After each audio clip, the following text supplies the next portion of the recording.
Hi, listeners. Welcome to Zoom number 2 with Dave Wilkes, former record producer, manager, you name it. Dave's done it. So we're very happy to have him here for our Zoom number 2. I'm Helen Forte, very much a music aficionado, and we have also with us Heidi Fleming, a Famgroup, great Montreal manager who everybody knows. So let's get on. Today our subject is Canada. So Dave, I've read that you worked with some great Canadian artists like Stan Rogers, Nikki Yanofsky, and also with True North Records. So tell us, I want to know from you what you find so special about Canada and about our way of doing things, and just how this whole thing unfolded, and who you're representing now. That would be interesting as well. So I kind of got involved in the Canadian scene accidentally, which is the way that I got involved in just about everything in my life, in my career. I had a roommate named Al Hirsch, who was from Montreal. Yeah.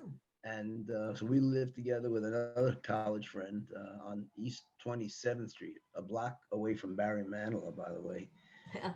And Al was getting married up in Canada, and he asked me to come up for the wedding. And I met a guy named Coleman Corentire, who I don't think he's still with us, but I'd love to find out whatever happened to him. So Coleman was he was doing the music for the World's Fair. Was it 1964, something like that, up in Montreal? 67. 67. Okay. It was Canada's centennial. Right, okay. Right. And Well, I think so anyway. that sounds good. Yeah, it sounds right. And so I'm going to be hickering because I told you I have a little case of COVID. Don't worry. But if you need to stop, just let us know. Nah, just let it run. Okay. It's charm and reality to. Yeah. So I met Coleman, very, very nice guy, as all Canadians that I met were. And he was managing a girl named Penny Lang. Yes. He told me that he had decided to work with Penny rather than work with Leonard Cohen. Wow. Yeah, right. So I didn't really know who Leonard Cohen was, and I didn't know who Penny was, obviously. But maybe maybe I would have been happy if he worked with Leonard Cohen, because I probably would have ended up managing Leonard as well. Yeah. Anyway, Penny was great. I loved the way she sang and her guitar playing and her choice of songs. She was a great performer. And I brought her down to New York to play at the Bitter End and a number of other clubs. And, she did really well. We all loved her. I was at MCA Music at the time, but I also was working at the Bitter End as a doorman and an assistant manager and then the manager. I signed a group called Rings and Things with Russell Kelly, and made a deal with MCA Music to publish their music, and became friendly with Russell and the guys. And then I lost track with Russell. So this is kind of an interesting story, because many, many years later, maybe about 5 or 6 years later, when I was invited to go up to Canada to do some talks about my experiences with Stan and with, the folk circuit and Bitter End, I met Russell and he gave me his card. I hadn't heard what happened to him. So I look at his card and it says, chef. I thought he was a chef. Yeah. Until you turn it over, it says chief, and he was a chief of the musical. Right, chef. Yeah, okay. I don't know the word chef to me, but then I realized that chef must be the chief of the kitchen, right? So I kidded Russell about that, and So he was chief where, Dave? Oh, he was chief of the Canadian Music Society. A big job. You mean when he was at Canada Council? Exactly, right. Okay, so he was head of music, I believe. Right. Okay. And then I went to visit him when my wife and I went up to Ottawa to see to be one of those folk conventions where I spent and then met Mitch Podolak, who I hadn't known, and he of course was very excited to meet me. And he was a very nice guy and a very jovial guy. And then in conversation, he told me about Stan Rogers, and I said, wait a minute. I brought Stan down to Vanguard to do recordings, and we gave him a contract. It's great. They recorded a song called 45 Years in the Candle Song. Mm-hmm. And I did maybe 5 or 6 songs with him. And then he just disappeared. He went out after the day was over. Sorry. Wandering around the city, and went back home, and I never heard from him again. I didn't know what, it bothered me because, you know, I have a good relationship with just about everybody that I work with, and not hearing from the guy. Yeah, And well, of course, you know, he became a big star in Canada, and then, you know, his tragic ending in Cincinnati. yes. Right. And then when I met Mitch, you know, he told me that he actually spoke to Stan and said, you don't need to make a record company with sign with an American label. We can do our own records up in Canada. Yeah. So, you know, that might have been a smart thing. I guess, you know, it depends on what you feel is important. I know a record company would certainly accelerate somebody's career, you know, take it instead of the wide 8 or 10 or 12 years to build up a following. You know, you can compress it to 1 or 2 years and have actual hits. And time is money, right? Yeah. Get your songs out. But Stan did really well in Canada, and he built himself and became a legend really on his own label. And Yeah. and of course, then when I met what's Stan's son's name? Garnet. You mean his brother, Garnet? No, his son. Is that Nathan or is it? I don't know his son. I know his brother Garnet because he played at the Golem a lot. It might be Garnet who I spoke to, and I said Garnet. It's always been bothering me. What did I do wrong with Stan that he kind of disappeared? And I said nothing. You know, you didn't do anything wrong. It's, you know, something. Maybe he was a little paranoid about signing a record deal with an American label. But I took his tape to a lot of places, and they all thought he was wonderful. You know, He was as good as Lightfoot. You know, he was one of my favorites. Yeah, but this was Oh, his son. Wait, his son is Nathan. Okay. Nathan, yeah, so I thought it was Nathan. Yeah. Okay. This was in the 70s, eh, Dave? This was in either the very late 60s or no, it was in the 70s. Yeah. Because when Stan came to New York to do the recording, he stayed at my house in Queens with my wife and I. He slept in the sofa. Yeah. So I met Paul Mills over there when I was in Toronto, and Paul was the one that told me about Stan because he was producing Stan for CBC, I guess. He was the producer for Touch the Earth, was it, with Bill Garrett radio show on CBC? Must be, because Bill was involved in that as well. Yeah. Right. But I think he worked at CBC, I believe, or he was hired to do a show. Right. So and he played with them as well, I think, with the band. Well, he might have recorded with them, but when I saw Stan play, he was just playing acoustic. Right. Well, the reason, Dave, another reason that he did so well is because that's when the Canada Council really started kicking in money for folk musicians. Right. And, you know, because it was really then in the 70s that they started understanding how important folk music was to the rest of Canada. Right. And people like Stan Rogers, that like they actually started getting funding so that they could go around and play across the country, you know, and it really helped out a lot.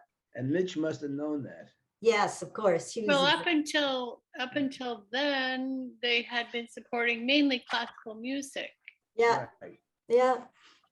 And then the festival circuit, it used to be just like Mariposa, and then all of a sudden it just blew up, and Winnipeg became the biggest folk festival in Canada. Right. And I mean, we had such a circuit.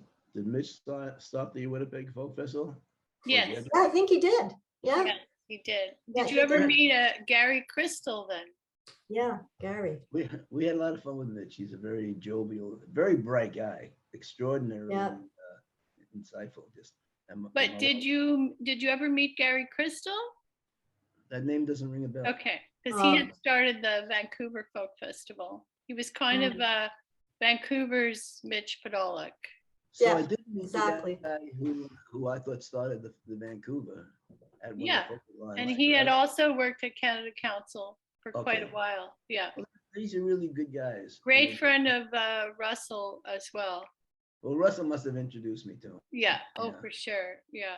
So really great guys. And then through Roma, Sorry, It's okay. I met the McGarrigles.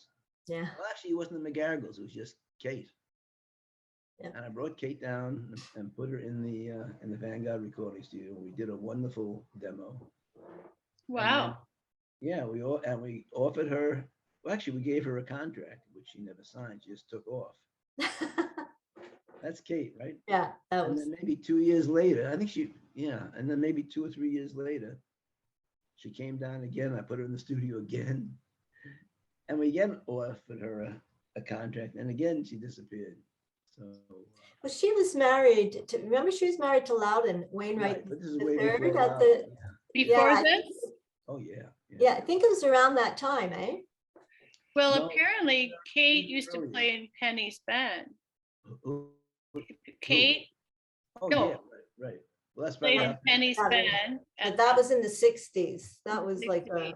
Yeah. this So was they all knew probably- each other. This was Yeah. probably in the real early 70s. Okay. Or I might have Yeah. put it down before I worked for Vanguard because I had such a nice relationship with them. So So here's a funny story, Dave. I might have told you this. I was like a teenager, and I think it was my guitar teacher. I was studying guitar for a short while. He told me about this record about the Kate and Anna McGarrigle sisters, Dancer with Bruised Knees. And he right. said, you know, your dad's on it. And my dad was playing accordion. Oh, nice. And I was like, oh no, I don't know. I didn't know that. That's a great album. But so, okay, so let's get on to my favorite part of what this interview is going to be, and it's talking about Penny. All right. You know, because I mean, I'm just going to give a bit of an overview. Like I read through some notes today, and I have to tell you, it reminded me, I did a number of tours with her, and I was the driver, and we used to, you know, we'd be driving along and I'd put in Bonnie Raitt and we'd be singing, and then she'd talk about how her mom used to sing around the house all the time, which my mom did too. Yeah. And we'd end up singing like these old songs like Send Me the Pillow That You Dream On. And Right. we started getting into conversations about all of these acts and what she did. And when she started out at Cafe Andre, and you know, she was making like $5 a night and working really long hours, like 8 till 3 in the morning. And Yeah. that's when she met all these people. I'm just looking at some of my notes here, you know. I mean, and growing up, like she grew up in a musical family. Her father clearly had talent, but because of her background, he was Scottish. He came over and he was young. His parents wanted him to do something else, so he became a welder. So, but they still went around in their own little musical band all over the place. And that's where she really developed her love of music, like at 7 years old, you know. I mean, she had a crush on the first guitar player that came to her house because he was there to get lessons from her dad.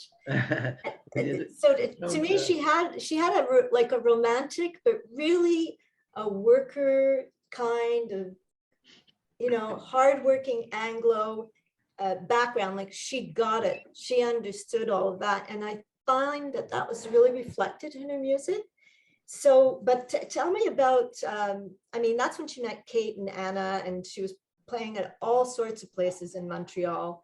And then you came along and you took her to New York, and that whole thing happened with, you know, recording the Leonard Cohen song. And she was quite upset because she said, no, I'm not putting any electrical stuff in my music. Like I remember telling me about that. And I remember at the same time, like, remember Bob Dylan? Valdy wrote a song about it, remember? Play me a rock and roll song, or don't play me no song at all. And it's because he hated the electrical music. So I found, yeah. So tell us a bit about that era. And that's when you actually brought her to New York.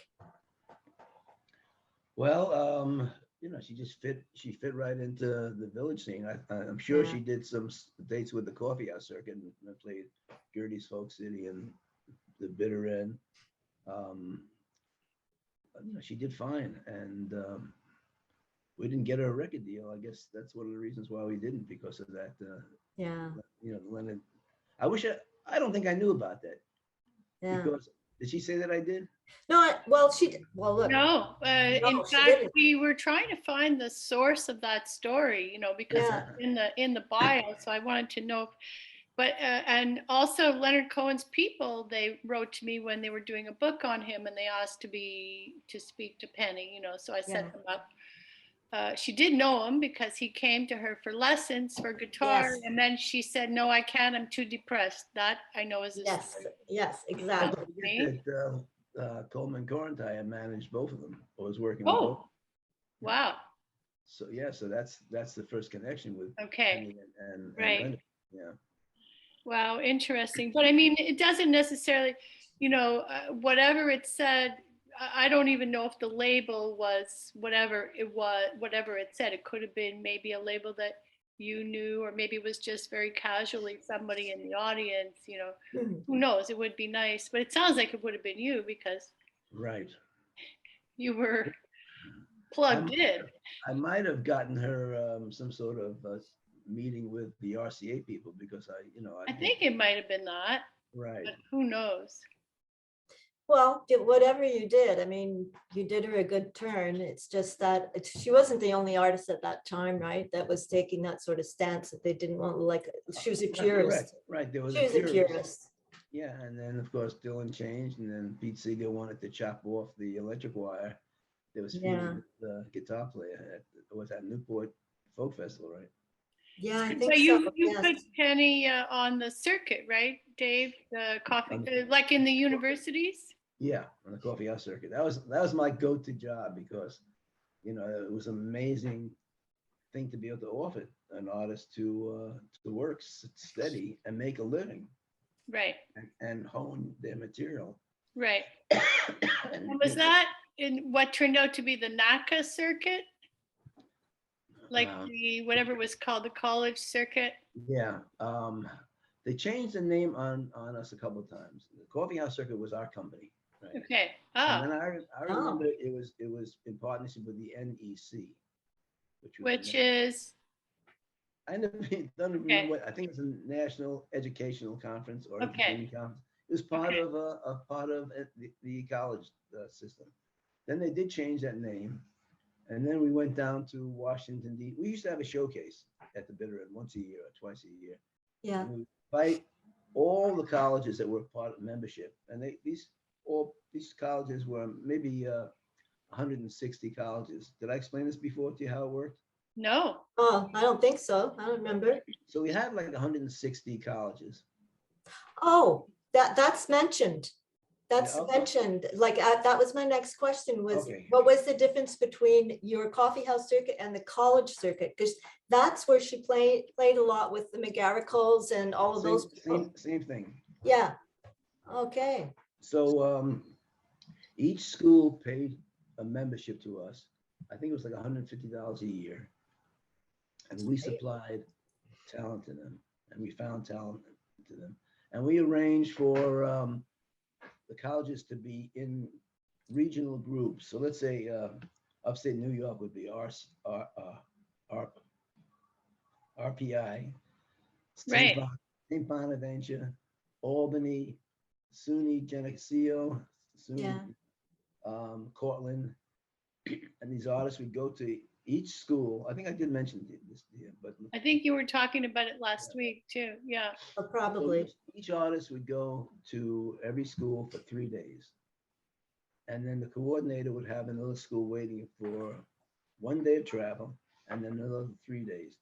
They would live with the students in the dormitory. They would eat their meals with the students. It was really a nice thing. Wow. And then they would get paid basically how many people were in the group. So if there's one person there, I think they would got $100 a week for 3 days. And then each person in the group after that got $75.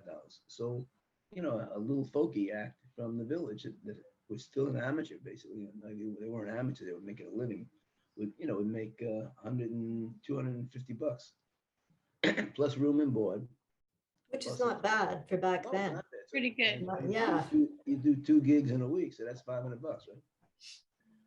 And you said they contributed to gas.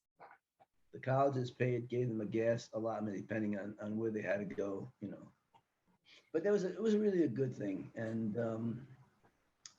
then we would have a showcase in New York. We would invite all the schools. And listen, we had 150 schools, and maybe they each one paid us $150 to join. So it was a nice amount of money. We didn't commission the acts. Oh, wow. So you Yeah. made your money on the $150 participation fee?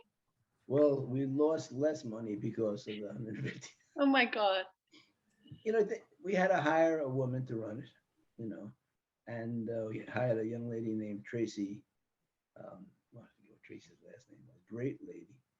And she was the one that did all the bookings. You know. Wow. And then after running that for a couple of years, we decided that, you know, those days you didn't have cell phones or digital phones. Our phone bills was a couple of $1,000s a month. Oh, my yeah. God. Crazy. Well, that's what I remember about working with Heidi and Barbara. My God, we used to fax things, and it's like, it's certainly not like it is today. Oh my God, no. That was huge expenses, sending out the packages, you know. But I do want to get back to Penny for just a minute, because I do want to say that she was the Queen of Montreal, and to me, Canadian folk. And there's been a lot of people that have coined certain phrases about her. And I think, Dave, we do have you to thank for some of that, because bringing her down to New York and like gave her a lot of experience that she really needed after all these years at Cafe Andre and the college circuit. You know, it certainly helped her out. And, you know, she's had a lot, everybody that I know that knows Penny has great anecdotes about her and how she really, you know, helped the Canadian folk scene. Oh, she was such a generous woman. Absolutely. So warm. Oh, yeah. So we're going to be celebrating her 80th this year.